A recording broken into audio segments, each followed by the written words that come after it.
So one of my friends shared a video from TikTok with me yesterday, and it was a woman talking about hyper-independent women and men who are trying to pursue those women, the things that they should do and shouldn't do in order for it to work.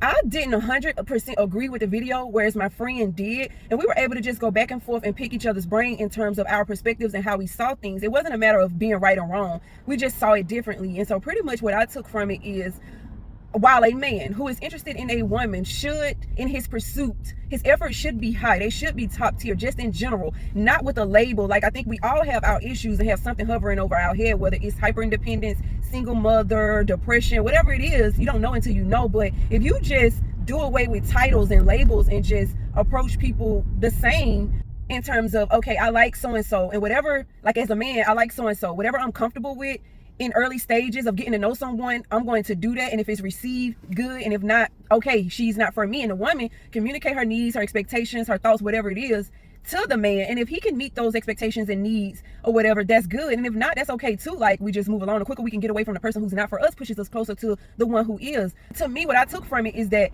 and this is coming from a woman who was hyper independent and is now healing, and it stemmed from my childhood, which created an avoidant attachment style. However, I had to do reflection and recognize that I couldn't just maneuver in the world and expect people to be okay with that, which is no room for me to grow. And they normalize my hyper independence as if it's okay, because we got to understand that that's a trauma response. It's a survivor tactic that worked for us at some point in our younger years. But we have to realize, with experiences and as we move through life, that this isn't good. And I need to change some things. And that's where your power lies, instead of focusing on what the man should do and this and this and this. I just don't think that's best practice or the best approach. And not to say that people don't go through anything or people don't have their issues, but we just can't walk around and expect people to conform to those issues without doing our part, and you do your part and you get with somebody who you trust, you think it may be something, okay, you let those people know and they support you on your journey. But just right off the bat, this is normal and you should just do X, Y, and Z. I don't agree with that, but I do agree with a man putting forth the effort. But the woman must show interest, must reciprocate, must communicate certain things. We can't just expect men to just know these things, because you don't know until you know. It's okay to have your guard up. You should have your guard up, but it has to be in a way where we can, it's like the guard is up, but there's no barricades, there's no burglar bars. Like, I can open this if I want to, if I feel comfortable, if I feel it is necessary,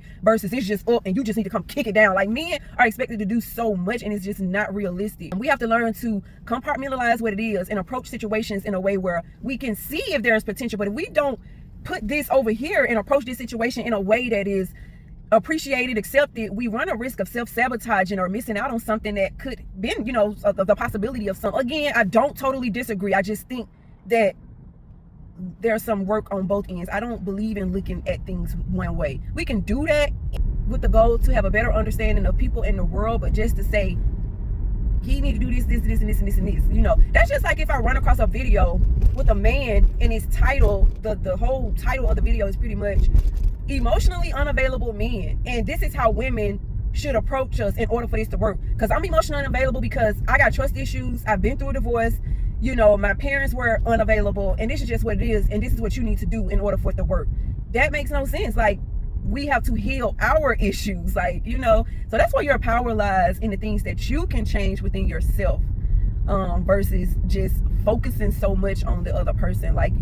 It frees you of responsibility to do your work, but it removes the control, the power to make changes where you can make the change, where you have the power to do so. Because when it comes to other people, they're going to be low effort men, they're going to be pookies, ray-rays, pookishas, pick-me's, all of the above. We can't control that. We can only control ourselves, remove ourselves from those situations, learn how to pick better, learn how to not entertain anything that don't even fit our expectations. Like, I'm not going to even entertain said person based on we don't align. But share your thoughts. Thanks for listening. Bye.